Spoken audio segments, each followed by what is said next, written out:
Today, start off with Athletic Director Scott Strickland. He'll make some opening comments. We'll bring Coach Mullen up here. We'll have some opening comments and take some questions.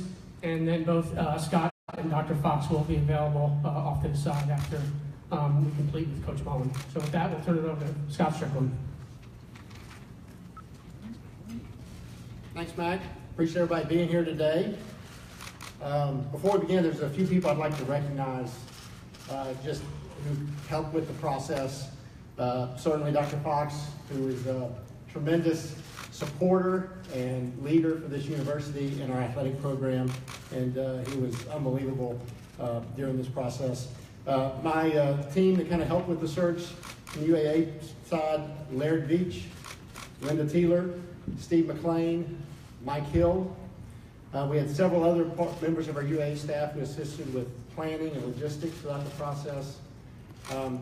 One of the things that makes this place really special is the people.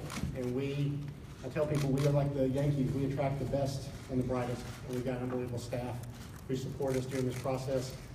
We had the wonderful opportunity to access a lot of talented minds in the sport of football, one of whom happens to reside one floor above me, and that's Coach Steve Spurrier, who was an awesome resource during the process as well. So these last few weeks, we've conducted a comprehensive search to identify the next head coach of the Florida Gators. And the search included countless conversations with people throughout college football and a thorough review of all kinds of information, including data analytics on numerous candidates. As I mentioned a few weeks ago, there were some key traits that we were looking for in our new head coach. We wanted somebody with a strong work ethic, someone who had a great competitive drive, someone who had a high level of intelligence and could figure things out, and most importantly, somebody who had leadership ability at a high level. Dan Mullen embodies these traits, and I'm convinced he is ready for the challenges ahead with the Florida Gators. You know, from a football standpoint, the decision to hire Dan was very easy. However, because of where he was and my connections to Mississippi State, I was only going to hire Dan if I felt he was unquestionably the right person for the job. We had several intriguing and qualified options, but in the end, I strongly believe Dan is the most prepared candidate to have an immediate and long-term success here at Florida, and he is the best choice to lead the University of Florida football program. You know, Dan is one of the best offensive minds in all of college football. He has an unbelievable track record developing what's the most important position on the field, the quarterback position. You look at guys like Alex Smith, who was #1 overall draft pick, Chris Leak and Tim Tebow here at the University of Florida, guys like Dak Prescott and Nick Fitzgerald at Mississippi State.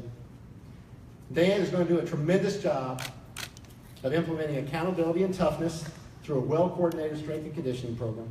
He's going to work closely with our coaching staff, our academic advising staff, our administrative team to give every student athlete he coaches the opportunity to grow and excel at the highest level athletically, academically, and socially. Obviously, Dan understands the opportunity the University of Florida presents to create a championship experience with integrity, having served here for 4 years as offensive coordinator, during which time the Gators won 2 SEC and 2 national championships. Dan also understands the responsibilities of leading an SEC program, having led Miss Staff, Fun for the Student Body, and Fun for Gator Nation. You know, the University of Florida is a top 10 public university. We have a top 10 athletic program, and we will soon have a championship caliber football program. It is my great pleasure to introduce the new head football coach of the Florida Gators, Dan Mullen.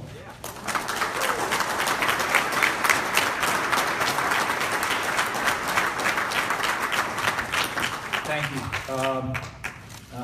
I want to thank Scott for believing in me. I think when you're at the University of Florida, you have the opportunity to hire just about anybody in the country. You're at the premier football program in America, and it shows an awful lot for the belief that he has in me and the style of football program that I run, to give me this opportunity to come here and be a part of the unbelievable Gator Nation and the Gator family, and be a part of this football program and lead this football program into the future. There's a lot of people. Obviously, I want to thank my wife Megan and Cannon and Breland. I know they're very, very excited to be here, and and being a coach is a very difficult profession. You want to ask the first staff person there is the assistant head coach, is my wife, because of the commitment level that it takes to run a football program, to make an impact on all of these young people's lives, both on and off the field. We have a great responsibility as parents, send their children to us, not just to develop them as football players, but to help develop them as men. And I know Megan is truly committed to helping develop all of these young men that come to the University of Florida into becoming champions, not just in football, but becoming champions in life, to working as hard as they can every day to be the best that they can be, both on and off the field.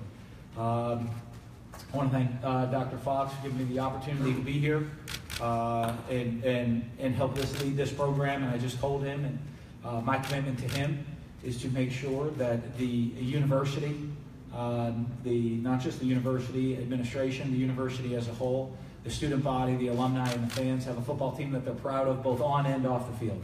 And how we carry ourselves every single Saturday in the fall, but also how we carry ourselves 365 days a year representing this great university.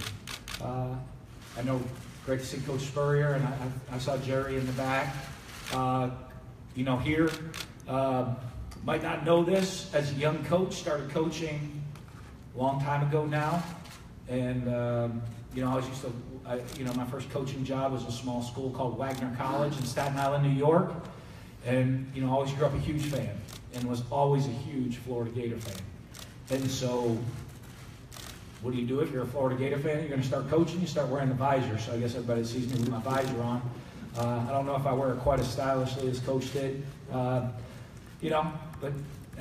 also been known to throw one of them every once in a while, out there. But that's really the reason I started doing that in the first place. And it's unbelievable to be here, to think that I'm carrying on, or I'm tasked with the responsibility of carrying on with the traditions that he has started, and so many of the former players started here, that he built here as coach. And an unbelievable honor and responsibility that is. I know there's a lot of us. So Scott Brantley, I said Shane was here. There's a bunch of former players that are here. And I want them to understand, I understand the responsibility of what it is. I understand the pride of what it takes to represent the University of Florida, the pride of what it is to have that Gators helmet and put that on. And I want to make sure, and I will promise them, I'll make sure every single player that does wear that helmet, that does put on that uniform, understands the pride and the responsibility they have to what that stands for now, and what it stands for, what it has been built throughout the years, and how it's built up, and the responsibility they have to carry on that tradition. I want you to know that there's an unbelievable standard of excellence here at the University of Florida, both in the classroom as a premier academic institution and on the athletic fields, not just in football, but in all sports. I accept that. I was very fortunate to have been here, to win 2 national championships as an assistant coach here, and know how special this university is, and how special it can be, and how special a team that we can have. And I promise you, I will give relentless effort in everything I do to make sure that we return the football program to a national championship level. That's what it's all about for us here, is to be judged and win championships at the University of Florida, and I'm committed to doing that. If you see our team play, you're going to see a team that plays, as I talk, with relentless effort. That's what's most important to me. I think a lot of people are very concerned with the offense that you run, the defense that we run. Are we blitzing on third down? How much pressure are we going to show on first down? Are we going to, are we playing man, or are we playing zone? How many snaps a game are we in the shotgun or under center? How many times do we throw it, or how many do we run? I'm going to be honest with you, that's going to change from one year to the next, as it always does, based on the type of players that we have and that are in the program. And we're going to put our guys in a position to do what they do best and put them in a position to be successful. That's the responsibility of the coaches as we come up schematically and put plans together. We'll base ourselves, obviously, out of a spread offense, which is something I believe in. But my definition of a spread offense might be different than others. I want to spread the field, make sure you defend sideline to sideline, the entire field. I want to make sure you defend all 11 guys that are out there on the field, and I want to put as much pressure on the defense as possible. Defensively, I want to put as much pressure on the offense as possible. And an attacking, sound style of defense is going to be fast, physical, and aggressive in everything that we do. But most importantly, every Saturday when you walk into the Swamp, or you turn us on the road, is you will see a team that plays with relentless effort from the first snap to the last. A team that plays with a passion for the game of football and everything that they do. Whether the 11 guys are on the field or the guys standing behind them on the sidelines, that there will be an energy and an excitement and a passion about this team and a demand of relentless effort. Relentless effort competing in everything that we do, from the opening kick to the final whistle of every single game, that you'll see a team. My expectations is to be the hardest playing team in the country. I don't know if we'll be the biggest. I don't know if we'll be the fastest. Well, hopefully some years we're both. Other years maybe we'll just be the fastest.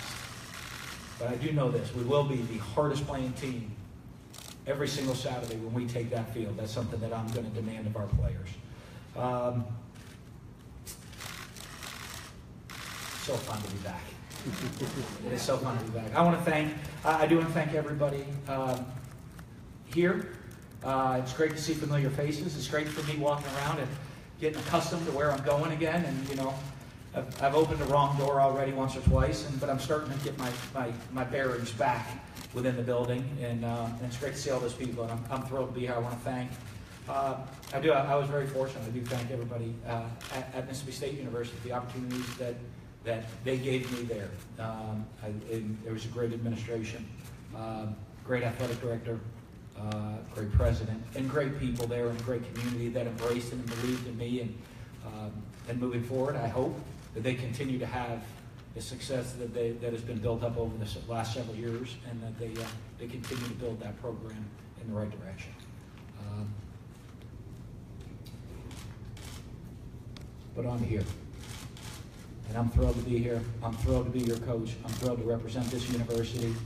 I'm thrilled to represent all the students, the faculty, every Saturday on the football field. I'm thrilled to represent the fan base. I'm thrilled to represent the state of Florida as the premier university in this state, and all of these people in this state and the Gator Nation everywhere, to be your football coach and to give you a team that you're going to be proud of every single Saturday in the fall. So, thank you so much. I'd love to take a seat and open up for some questions. Mark, get a microphone. If you need a microphone, raise your hand. We'll get you. Go ahead, Mark. That you've had opportunities in the past. Why this one? Why now? And, you know, did you think it would come 3 years ago? No, I think when you look at all the opportunities in the past, I think timing is there a lot. There's a lot of timing in life, in what goes on in your life. And I know Megan and I have worked really hard over the last 9 years at a football program and building it up. And we certainly were ready and excited for a new challenge. And that's something we discussed and that we talked about. That we were in a good situation, but we were ready and excited for a new challenge. And when the opportunity comes to come to the University of Florida, I don't know if there's anywhere I'd rather be than here. I don't know if there's a better job in America than here. When you have that opportunity, you can't pass up the opportunity to come to the premier program in the country. Pat, or to the left. Yeah, Dan, can you just talk about how you think you've changed in the last 9 years? I mean, obviously, from when you walked out the door here to when you walked back in. I've changed in basically every aspect of my life. I think as a coach, one of the things, even in life, you're getting better or you're getting worse every single day. So I'm going to be changed. I'll be a different coach tomorrow. Hopefully I'll be a better coach tomorrow than I am today.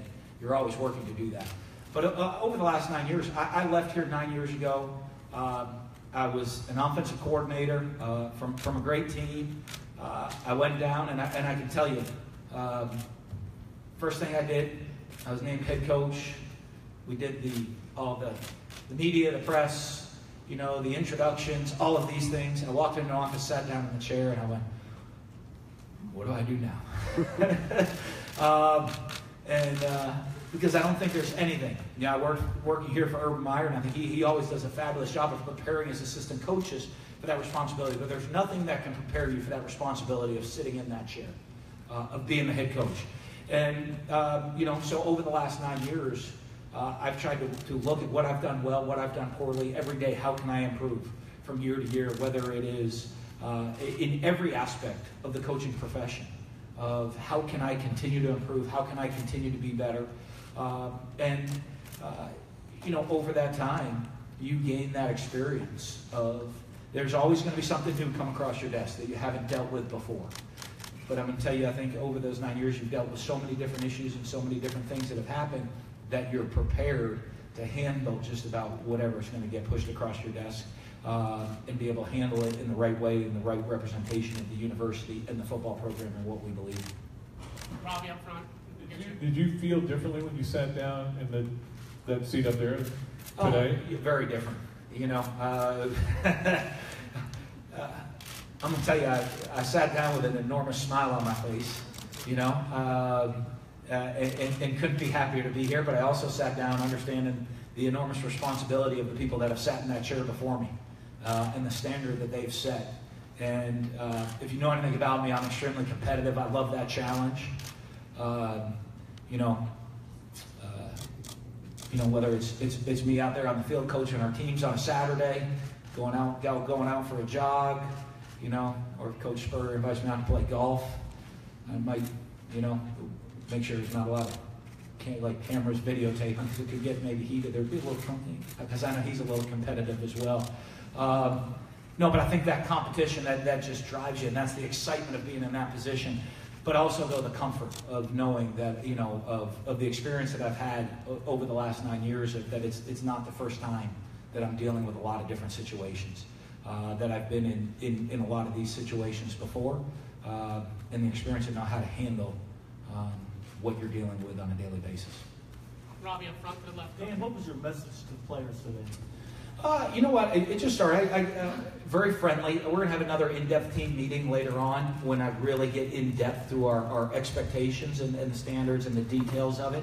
But very, very simple of what they expect. Number one, to be honest with you, I started with academics. We have classes end next week. Then we have final exams, and there's a certain standard that I expect in the classroom. And explaining to them that being a champion is not a sometimes thing. It's a way of life. It's who you are. And that gets to competing, and I don't care if you're competing out there on the football field, you're competing in the weight room, you're competing in conditioning. But when you walk in the classroom, they also put a number on the top of that test, and you compete. You might not cover, Math 101 test scores, and they might not be on the ticker, but someone wins and someone loses.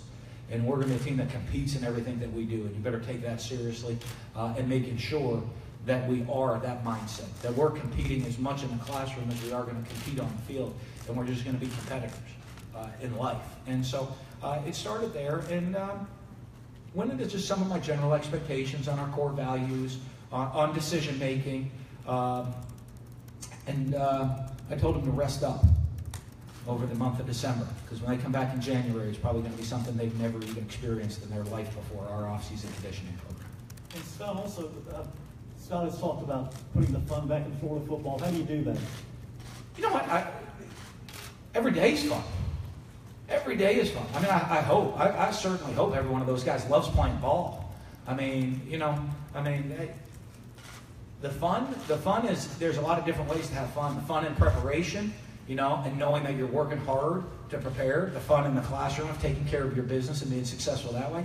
But we get on that football field every day. That's what it's about. We're going out there to practice, but that should be the best 2 hours of your day, every single day. You're out there playing ball, having a great time, flying around, competing, playing football. And if that's not fun, you're here for all the wrong reasons being part of this program. Like I said, we're going to try to go score some points. I know how important offense, trust me, I know how important offense is here. I've been here and know what that's all about, and I know everybody likes to score some points. And I'll be honest with you, Coach Spurrier might argue with me. I don't know if there's anybody in this room that likes scoring points more than me. I love scoring points, you know what I mean? Right? We can score 100. I'll keep going. I love scoring points. That's fun. But I love guys playing hard every single day and playing and reaching their potential and achieving their goals. And so that's what we learn in football, and that's what is fun, is going out there competing every day to be the best you can be. Ryan, over to the right, Coach. Going back to your comments about how special of a job this is, in the back of your mind, were you always hoping this would come to fruition at some point in your career? And then what can you share about the process of how it did come about here in the last few days? Yeah, you know what? you never know in your career. I mean, I think every day, I never thought of, okay, this is where I have to, I'm going to end up, or because, that's not always stuff you control. I've always been someone, I try to worry about what you control. And every day wake up and control and be the best coach I can be every single day, because I can control that. I can't control everything else. But I know, I think Friday afternoon, Scott reached out to me and, and just said, hey, I just want to touch base with you to see if you'd be interested in speaking to me about the position here. I said, yeah, maybe different than some things, because Scott and I have worked together before. So, I mean, the initial phone call, like the formality is, hey, I'm Scott Strickland, I'm going to introduce myself to you. It was probably different maybe than some introductory phone calls. And I said, absolutely, I'd be interested in speaking to you but a lot of the conversation came. I said, hey, I'm in a good situation. I'm not actively out pursuing jobs, but the opportunity to come coach here at the University of Florida is something that would really interest me. And he said, great. And I know he had a lot going on. There was still a game to be played, and then I was sitting watching games on Saturday, and trying to, I love watching ball, so I was watching some of the games, and all of a sudden I pick up my phone, and there's Scott, and he said, we spent some more time on the phone together, and we said, I would like to move this forward, and get serious about it. And so we had several different conversations, really, the rest of the day and that night, into both of us making sure that we were both comfortable. That we were both comfortable with me being the head coach here, and the standards of expectations and what we expect out of each other. Because I think we have a great working relationship, and we've worked well together before. Of just understanding how it's going to work here, and that we're both a great fit together. And I think Saturday night we decided that would be the case. I think we both felt great about it. And I think even more important, I think we both woke up Sunday morning and felt even better about it. Sometimes, I wanted to make sure I woke up Sunday morning. I was even more excited than I was Saturday night, and I was. I couldn't wait to get going, and fortunately I woke up and there was already a missed call from Scott Strickland, and he was still really excited about me coming, so we made it work. Maybe it's too soon, but what's your sense for what you're inheriting here? You know what? One of the hard things is, I don't know, because we didn't play against Florida last year, and really didn't see a lot of crossover film on them. The great thing about that is I'm not judging anything, When we get back, I'm going to look at the grades from this semester. That's going to be a really big factor for me to start with the team, number one. And then number two is everybody, in my book, has a clean slate to go prove themselves. I told the team, I chose them. They didn't choose me, I chose them. And I guaranteed them that I will earn their respect. But I promised them they will earn my respect as well before they're able to put on that uniform and go represent our university out there on that football field. And that was very, very important to me. And that's going to be done through academics and through the effort they start giving in the off season. And everyone has a clean slate to go start over and show what they can be. Edgar over to the left here, coach, in the middle. Yeah, Dan. So I think UF's had 2 losing seasons since 1980, and they're both in the last 5 years. Just how big a task is ahead for you, just to get the program back to the elite level? Well, I think, for us, there's a mindset. There's a mindset and a standard of expectation here that I think that's one of the reasons I'm here. When that happens, things weren't where the program wasn't at the expectation level of the fan base, of everybody involved in the Gator Nation. And so that's why I'm here. And that's the challenge for me. I love challenges. I absolutely love it. And I have as high of expectations as anybody in this room for what this program is going to be like. When people ask for timetables, I have high expectations for next season. I do. And I have no idea what type of team we've had. I haven't seen anybody even play or take a snap or run one step or tackle anybody.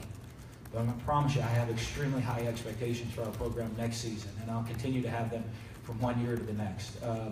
It's a new challenge for everybody in college football because we have an early signing day coming up, and recruiting is the lifeblood of the program. When I was here 10 years ago, we were blessed to have some truly spectacular players. It's fun calling plays when Tim Tebow's your quarterback. And he's throwing the ball out to a Percy Harvin, or a Lewis Murphy or a Bubba Caldwell, right? And the defensive guys, you have a Joe Hayden out there covering people. Brandon Spikes hitting people at linebacker, and you look at some of the talent we had here was special. We got to do a great job recruiting to get that level of player back here to lead us back to championships. And two different men have stood in the same spot you have over the past 7 years, having big plans and expectations. What makes you feel like this is going to be different? And because you know the culture here, the expectations, your quarterback development, what things would you pinpoint? Well, I think everything. How we run the program. I think I have a pretty successful plan of how we organize and how we run our program from top to bottom. I've been very fortunate throughout my coaching career, and I understand there's an outline. There's not a defined book or a plan. It's an outline, and that outline of what you do within your program is very flexible from one program to the next. I was blessed during my coaching career to be one of the first guys hired by Urban Meyer at Bowling Green State University, one of the first guys hired at the University of Utah, one of the first guys hired at the University of Florida, and then go take over my own program and see how the outline works and how you can apply the outline, but also during that time frame to understand that the specifics change depending on the school that you're at, depending on the environment that you're at, and how you apply that outline to be successful. So I think the outline works. The great thing is I have experience and know how some of the particulars of that outline are going to work here at this program. We are at a place where we have unbelievable facilities. I know there's plans for even better facilities to be the premier, to have the premier facilities in America. We have an unbelievable, passionate fan base. We have a tremendous winning tradition, and we're in a state surrounded by great high school football players that we can go get. And also when you have that Gator on your chest, just about every player in the country wants to listen to what you have to say, because of what this program represents and the history of the program and what was built here before us. So what we'll do is we're going to come in and we're going to take the guys that are here. We can't wait to see them. I saw there were a lot of excited faces in that team meeting today. I think guys that are probably ready to get to work, ready to get going, and now that have to actually take a little bit of a break before that starts cranking up, and they're going to buy in, and we'll make sure they buy into our program 100%. To perform out there on the field, and then we're going to put a staff together to go recruit not just great football players, but extremely high character guys that want to have a tremendous work ethic and a desire to improve and be developed throughout their career. Those are the type of players we're looking for here at the University of Florida. We're going to go make sure we get them here and develop them to the levels that we expect to win. Zach over to the left, and Sam behind him. Zach, go to the left. Dan, can you discuss just kind of your philosophy in the quarterback recruiting? Obviously, as a spread coach, a lot of people just assume that dual threat is what you go for, but you've signed and started pro-style quarterbacks before. How will you go just about evaluating the talent and kind of going from there? Well, you know what is really important is winning. I have enough offensive background. I think we can create an offense around some skill sets of quarterbacks, because if you look at all the different quarterbacks that I've had throughout the years, there's not a prototype. They're all different shapes and sizes with different skill sets, and we've still been successful with them. So to me, number one, it starts with mental and physical toughness, because that's the guy that is the leader of the program.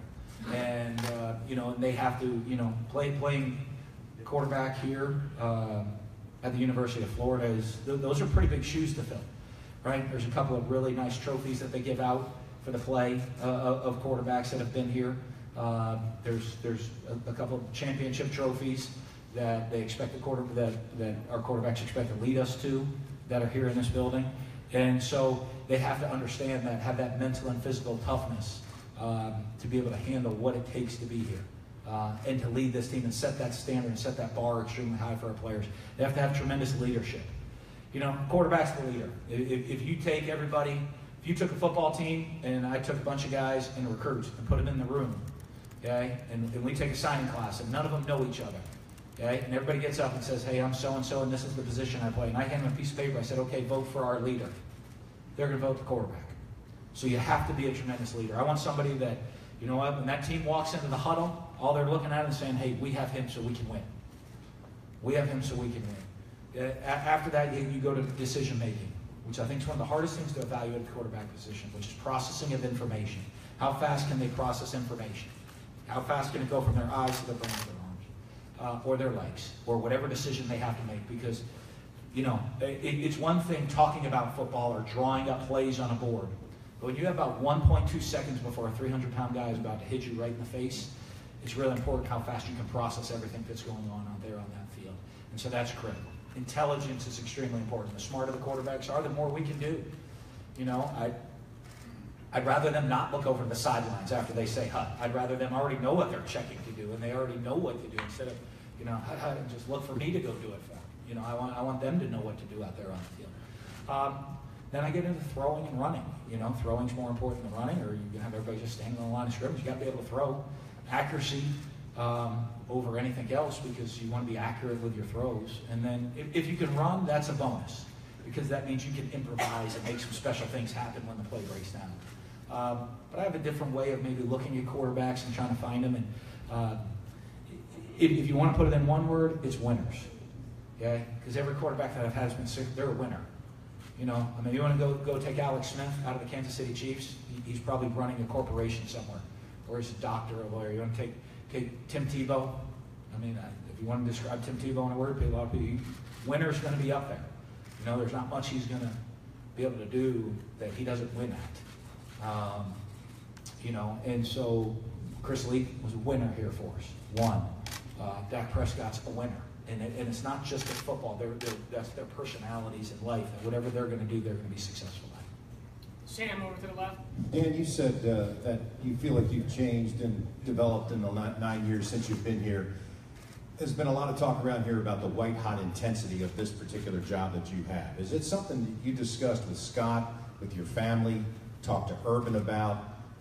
Did you have any, and I know the fan base in Starkville is certainly rabid, but is it something that can prepare you for this? And is it something that you talk to your family about, talk to Scott, maybe talk to Steve? Absolutely.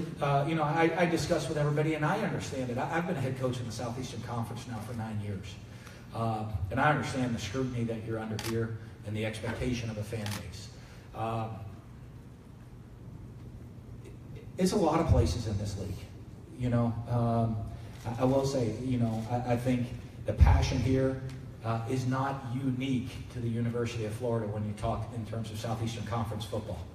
To plug the network, it just means more. It's a way of life. It does. It just means more. And people that haven't been involved in it might not understand that. But having been an assistant coach in this league for 4 years and a head coach in this league for 9 years, I certainly understand, you know, and having a lot of friends in this profession and friends at other schools. And, you know, you do have a camaraderie with other coaches. And as you talk and you discuss, I have a perfect understanding of the scrutiny, the attention that you're under, your family's under, and the pressures that you're under, with the expectations to succeed when you're a coach in the Southeastern Conference. Matt, over to the right, coach. Dan, one of the things that Scott mentioned in introducing you was your track record with quarterbacks. Developing a quarterback is something that hasn't happened here since you left. What do you attribute the track record that you've had and the success to? A lot of people. You know, I just, when I started coaching, I had a folder as an assistant coach, you know, I mean, of things I would do the same or differently. And with every program that I was at, I studied it a lot. I studied the game a lot. I'd study different quarterbacks a lot. I'd read a lot of just different quarterback technique books and all of those things. And to be honest with you, there's no substitute for experience. You know, I was very fortunate. I got to start at Bowling Green State University, where nothing against the Mid-American Conference, but you're not under that scrutiny that you're under here. And so you can make some mistakes in coaching there. And I'm sure I've made plenty. And probably the biggest thing I can attribute my development of quarterbacks to, and who I've learned the most from, is my quarterbacks. You know, is from, you know, being a young coach and getting fired up on the sidelines. I always still remember this day of Josh Harris, quarterback of Bowling Green, looking at me. And I'm going off. And he's like, are you going to stop yelling? He's like, I want to win more than you do, so if you don't have anything productive to say, you might as well just shut up right now. Okay? And I learned that day. Because I was getting emotional about, wait, we have to, you know, instead of coaching. And you know what? He wants to win. Everybody wants to win. The players, they compete to win.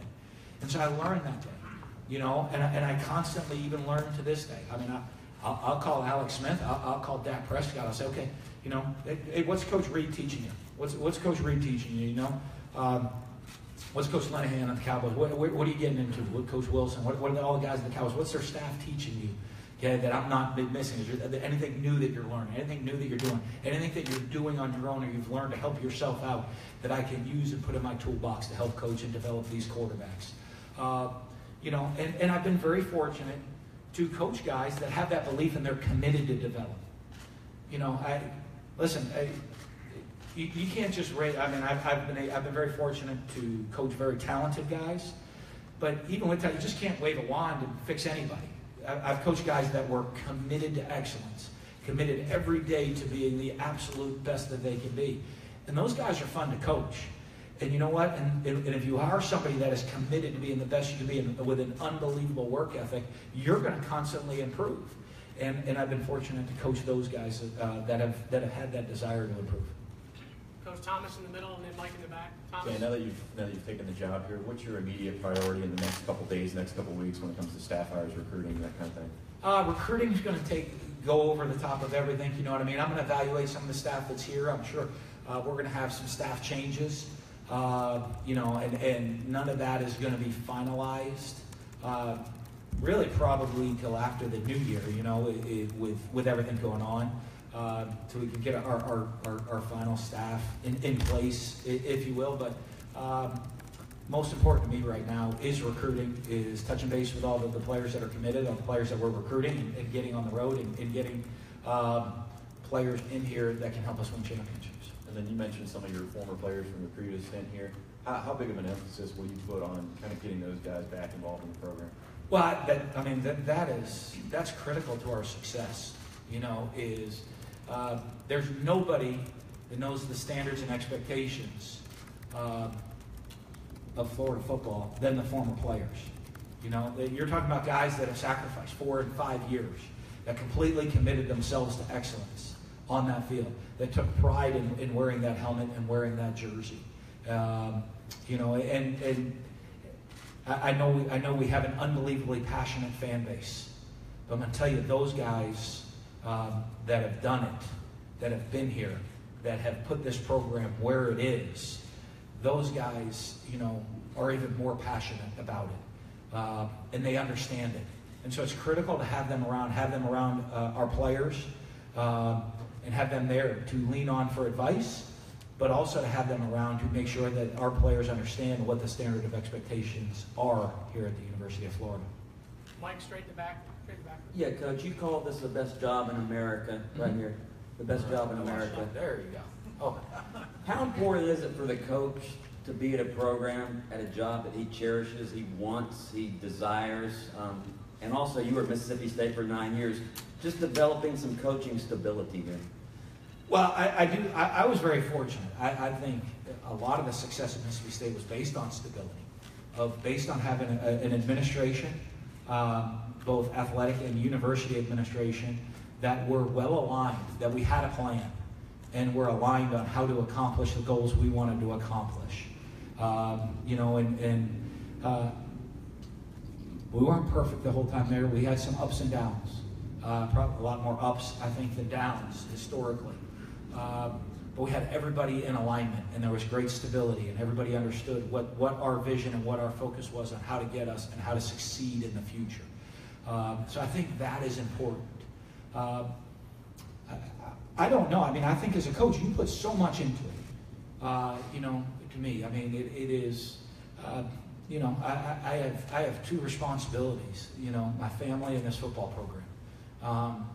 Those are my responsibilities in life, and you put so much into it that I don't know how you could be at a place you don't love and you're not excited about being. And you know, for me to be here at a dream job, you know, I mean, when you're 14, 15 years old watching Florida play, and you know, I'll always remember that Thanksgiving game weekend. I grew up in New Hampshire, so it's snowing and it's freezing cold outside. There's Coach Spurter with his visor on in the sunshine, and it's beautiful. What am I doing here in New Hampshire? And, but to see that and have that opportunity to live that dream is just something special. And you know what? So it makes it pretty easy for me to get up every morning and completely commit myself to the success of this program, because I'm here living my dream and I get to do it. It makes it pretty easy to get up and be motivated to go do that. Pat, over to the left. 3 real quick ones. One, when Jeff Collins came here, you referred to it as a lateral move. Was that kind of coach speak, or? Yeah, you know, I'm pretty passionate about everywhere I'm at, you know? Secondly, what's your policy on practice and open to the media or fans? We're going to look into that at different times. And I think one of the things, and I'm going to work with everybody on it, different times a year, we'll have different policies. You know, I would imagine this spring it's going to be, we'll have open practices just so everybody can get accustomed to us and us as a football program. But different times and different years, different teams. You know, my responsibility is to get the team prepared. So, you know, when you have open practices to both media and fans, sometimes that can become a distraction. And I know for the fans and for the media, you might view it differently, but it becomes a distraction for the team. And I have to do what's best to get this team prepared to go play and do what's best for the program. So I'm going to work with everybody on that one. And we'll have, you know what, and it might change from year to year, or preseason to spring ball to different times during game weeks. It'll always change depending on what I feel is going to be in the best interest of the football team. And third, there's only about 20 people that care about the answer to this question in here. Do you allow your freshmen to talk to the media? After they play a game. You know, and so once they play in a game, you know, I think you have to, like anybody, I think, you know, getting in and standing up in front of the media and addressing the program, and you are representing not just our current football team, you're representing all of the football players and Gators everywhere. So I want to make sure you've earned that right to step on the field, that you've earned that right, that you've played on that field, and you've been out there, and at least sacrifice a little bit on game day before you get up and are able to share whatever you have to share with the media. Time for a couple more questions. Edgar, and then we'll go Jordan over here to the right. Well, Pat hit one of them, and I don't want to be a buzzkill because we're glad to have you back and enjoyed the press conference. But one other thing, much has been made about your better half's comments about the unrealistic expectations of fan base. I mean, what would you just say just to kind of move beyond that and get that out of the way? Well, no, I'm going to say, I think, you know, as you look at quotes, and obviously, you know, in the media, that was taken in the context of talking about the pressures of what it is to be a wife of a coach in the Southeastern Conference. And, you know, so, and I think as Megan addressed it, as, you know what, we certainly understand the pressures and expectations and standards here of what it is to be the head coach at the University of Florida, because we understood what it was even to be a coordinator here. And I know that, you know, I can guarantee you this. I mean, if Megan didn't pick Florida, we wouldn't be at Florida. You know, I think I'm a good coach, and I think I'm smart in some ways, but I definitely am smart enough to know that, you know, that decision is certainly coming from the top down. You know, this could be my dream all I want. That decision is coming from the top down, and so you know, I think it just shows that she does. I think we loved our time here when we were here before. I know the whole family, we can't be more thrilled to be back here. And I think we do, and understand what it is, the lifestyle we're walking into here as a family. And it does, and it takes a toll. I think coaches everywhere. I think one of the hardest things people don't realize is coaches ever, I'll be in here early in the morning and I'll be here till late at night, and I'm worried about our guys playing hard at practice and watching film. I'm not always out at the grocery stores. I'm not always out around town. I'm not in school picking up the kids in line. I'm not, the kids going to school, and they're around the passionate fan base a lot more maybe than I am on a daily basis, and I think that they certainly understand what it is and the expectations that people have here as the football coach. And I think one thing I will say this is that for Gators everywhere, and it'll happen pretty quickly. They'll realize, hey, we really would like Coach to come meet with this group, or we'd like Dan to come speak to this group, and then that'll turn very quickly to we'd much rather have Megan come speak because everybody likes her a lot more than you, so we want to have her around and have her be involved with everything in the program, because I will say this, she does understand, and she understands her responsibility and here and the importance of her role within this program, and this is a family decision, and it's a family position. Being a head football coach at the University of Florida at a school of this magnitude is a family job, and I know she's more prepared than anybody I know. Good answer. But one other player discipline. I mean, it's been a challenge in the SEC and including here this year. I mean, the credit card issue that kind of derailed the season before we even started. What kind of tone do you want to set? What are your expectations there? And are you driving that message home immediately with these guys, given they're going to have a lot of time on their hands coming up? Absolutely. We addressed some of that today. Discipline's really, really is important to me. And as a program and doing things right now, I'm someone who's going to handle every, I don't have a book that I just go rely on. I want to handle every incident individually, because there's usually more to the story than just this one thing happened. I like to find out what happened, find out why it happened, and find out what the effect is, what the effect on that young person's life is as we're applying discipline. And a lot comes to, is it a mistake, or is it a core value issue? Is it a problem that this young, everybody makes mistakes. Everybody in life makes mistakes. And our job, these are, I think people look at a lot of these athletes, especially college football players, and they're put on a pretty big pedestal and they're in a pretty big spotlight. I think a lot of people forget sometimes they're 18 to 22-year-olds. Yeah, and I think if everybody in this room can think of their time in college and can probably pick out one or two things that they probably made a couple of poor decisions in college. I can, but I'm not going to get into the specifics of those at this time. And, I think, one of the things for me is it a mistake, or was that a core value issue? Or was it something that you intentionally went out to do the wrong thing? That's a much bigger problem. But I know that I'll always investigate everything thoroughly and handle discipline pretty severely, because I think it's important for our team to understand the standards and expectations of this team. I told Dr. Fox I'm going to give him and the Gator Nation a team they can be proud of both on and off the field. That's how we carry ourselves 24 hours a day, 7 days a week, not just on Saturdays. And you have a great responsibility when you're going to be a member of this football program, and it carries beyond this field, and it might be a greater responsibility than the regular student body has. You might you're living under different expectations and different standards than other people, but that's part of the responsibility of wearing a uniform and being a part of this program.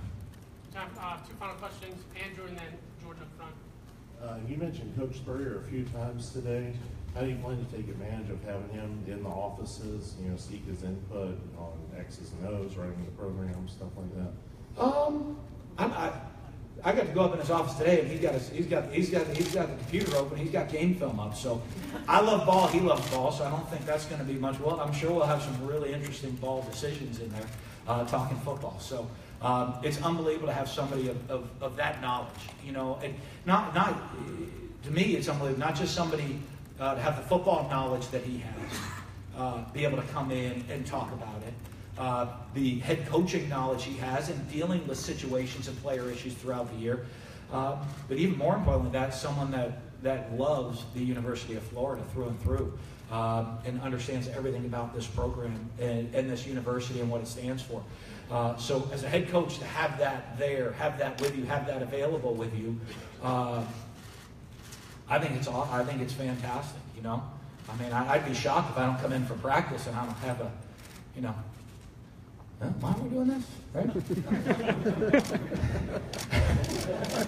I'd be disappointed if I didn't have, you know what I mean? I mean, to have somebody there, I don't know if there's a place in the country where you can have somebody with the experience and knowledge that he has, that's, when I walk, right upstairs from me, that wants to be around the program, wants to be involved in the program, and loves everything about the program. You know, I feel blessed. I've known Coach since I was here as an assistant coach. I want to tell you, the first time you go walk into the SEC meetings, believe it or not, the head coaches meeting, when you get there to the SEC meetings, there's some egos in that room. You wouldn't think that, but there are a couple. You know, I'm a coach nice enough to pull up a chair and say, "Hey, Dan, come sit next to me right here." And I sat down next to him at that meeting. You know, and you know, he probably doesn't remember that. That's something that you remember as a young coach, of people that help and mentor you. And I continue, hopefully, to continue to be mentored by. Jordan, up front. Two quick ones. First, you mentioned that the staff probably won't be finalized till the first of the year, but do you have a short list, especially of coordinators that you have in mind? Yes, I do. And, you know, hopefully we'll have some of that done sooner rather than later to get some of our coordinators in place. And, you know, I think we'll have some assistant coaches in place over the next 2 weeks, you know, and then finalize it possibly after bowl games. There's a lot of people still playing football right now. And then secondly, I know it's a ways away, but September 29th, you'll be going back to Starkville to play them. Just what is that going to be like, and how do you feel that's going to play out? You know, that'll be a tough game, emotional in some ways, to have to go back there. You know what I mean? And to be honest with you, and to me, I'm a competitor, so I'm worried about us winning. That's it. But you know, emotional when you look across the field, and you know the personal relationships that you have with every one of those players that are out there on the field. You know, and those guys, and knowing what they've gone through, the hard work they've put in to get to this stage in their life, and what a lot of them maybe have overcome in their life to get there. So I think that'll be emotional that way, to have to go against them. But you know, concern number one is going to be winning the football game. We'll wrap it up front with Buddy Martin for the last question, buddy. Guys, buddy. Yes, you're good. No microphone needed. Okay. Thanks. Welcome back, Dan. You said you learned from your quarterbacks. You must have learned from Tim Tebow. What did he tell you about this job, and what advice did he have for you? And have you talked to him last couple of days? You know what? I have. I talked to him. I think as it progressed Saturday afternoon, I talked to him. But you know what? Tim was unbelievable. You know what I mean? Tim's like a family member to me. You know, in our family. I mean, every Thanksgiving. I mean, he's at my house when I was here. Every Thanksgiving, he was at dinner for Thanksgiving dinner. So he's kind of a family member. Even back Cannon, I found a way to get old NCAA football on eBay to play on the computer. And knowing Tim's a competitor, Tim was over the house with the SEC Nation one night, and I heard Cannon saying, "Tim, you threw another pick." And Tim was like, well, you know, he started yelling at the game. So, but to know him. But you know what? I think Tim loves the University of Florida, knows how special a place it is. But also, more of our discussion was not about that, was what's best for me and the family. And really, that was more of the discussion than how great a place Florida is, and you know what we can accomplish here, and all of those things. It was much more based off of discussion about what's best for me and what's best for Megan and the kids and the family. And that's just because that type of that relationship that Tim and I have and we have with the family. So it goes way beyond football, that relationship. Thanks, guys. Awesome. Thanks, Dan. We have Scott Strickland and Dr. Fox available, and Dan's got some other commitments we got to get into, but if you need those two gentlemen, they'll be here for a little bit. Thank you. Thank y'all so much. Look forward to working with y'all. Go Gators. Hey, Dan, that was only